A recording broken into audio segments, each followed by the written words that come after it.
Welcome back, Jason. Such a exciting subject. Short sales, foreclosures, bankruptcies, Right. kind of stuff everybody wants to talk about Right. all That's the why time. there's all those reality shows about mortgage loan officers. And I had to actually have somebody tell me back in the about the time of the crash of 2008. What was the difference between a short sale and a foreclosure? Mm-hmm. And I got a very good explanation. But maybe let's say that the student is new, so let's just start at ground zero. And what is a short sale?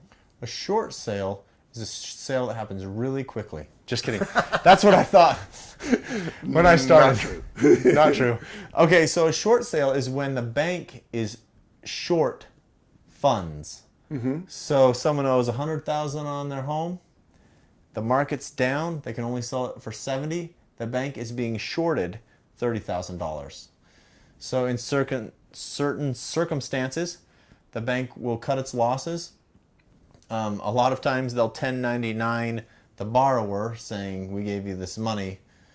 Sometimes they'll throw it on as a lien on their credit, but it happens where a bank will agree to sell a home for less than is owed on it, thus rendering themselves short funds, creating a short sale. If you get with a lender who knows what they're doing, especially if there's a short sale negotiator involved who's good, they can happen pretty quick. Most of my short sales, as far as the purchase goes, happen same timing as any other purchase. Really? Yep.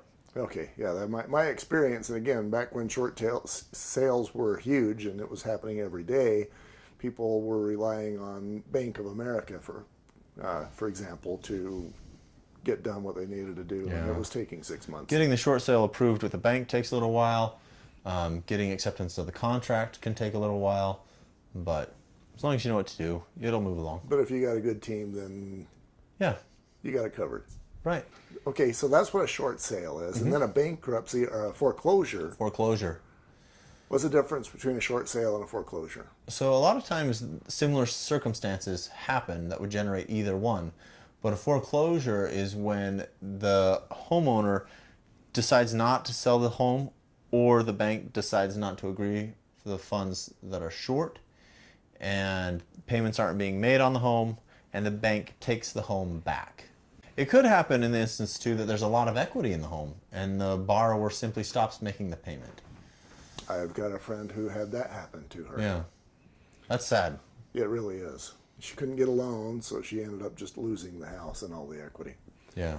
And does a person like that have any options? I guess a person could go to one of those we'll buy your house tomorrow sort of buyers. Yeah. If you go into foreclosure, talk to a realtor.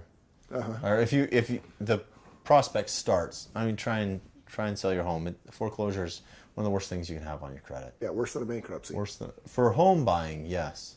Yes, a foreclosure is worse. A bankruptcy says you weren't able to pay your debt. Foreclosure says you weren't able to pay your mortgage debt, and now you want to get another mortgage. It creates a bad picture. Yeah. For your prospect. I'm sure it gives the guy with the money a number of jitters. Yep. Okay. And now, what's a deed in lieu? A deed in lieu of foreclosure is when you know you're going to foreclose, and rather than just letting the bank take the home, you say, here's title, I'm so sorry.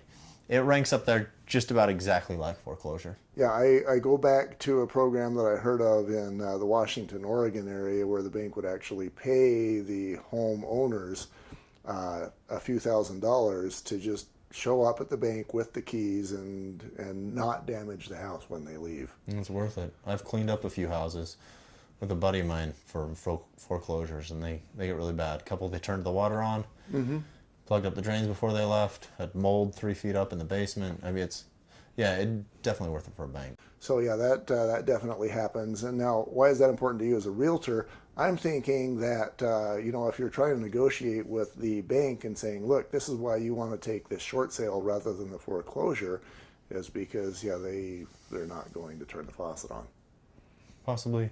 Another good thing is when you are talking with potential home buyers, these are good questions to ask. They don't need to necessarily know their credit score, but they should know when they've had a bankruptcy or a foreclosure or a short sale. That's a pretty memorable event, and you can pre-qualify them yourself to see if you want to show them any homes. If they just came out of foreclosure, you might want to find them a good place to rent for a little while and touch base with them in a couple of years. Yeah, we've talked in some of the other courses about the many massive advantages in doing a pre-qual. And what you're suggesting now is you might actually want to do your own pre-qual before you send them to you. Yeah. All the best real estate agents that I work with ask their borrowers quite a few questions before they'll go show them homes. That's where time is money. So you want to make sure that your clients are as qualified as possible before you start expending your time and energy on them. You have a set of questions like that they can get from you? I got a pile of questions that I ask borrowers. If they would like my recommended questions to ask, I'd get those. Oh. All right. Anything else in the short sale foreclosure and nasty stuff category? We've talked about it already a little bit, but bankruptcies are in there, and just the wait times. So 2 years from a Chapter 7 bankruptcy, you have to wait. Chapter 13 is the one they can actually buy a home while they're in Chapter 13. I've never done it. Tried a couple times, but getting permission from the court will slow you down. So if your client knows, or if you know your client's going to go into a Chapter 13 bankruptcy and they're going to need to buy a new home, have that addressed in the proceedings so the court's aware and you don't have to go back through. So Chapter 13, you're going to say, I can't afford this, can't afford this. These are the ones I'm going to pay back. This is how you're going to do it. And so the judge would have to say, well, it is in your best interest and in the creditor's best interest to allow you to buy a house. That's how that would have to go down. Okay. And then the judge is going to say, all right, I, the judge, agree that it is better for you to buy a house. And then that decree, if you will, goes to you, the mortgage guy, so that and that allows you to proceed forward in this case. So I'm guessing that it's kind of hard to do without the judge's backing. Impossible. All right, what do we got next? Well, there is extenuating circumstances.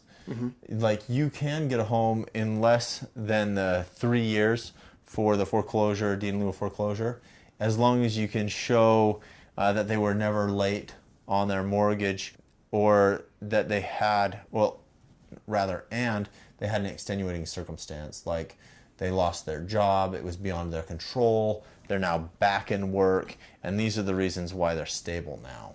Okay. It's a very hard case to prove. It can be done.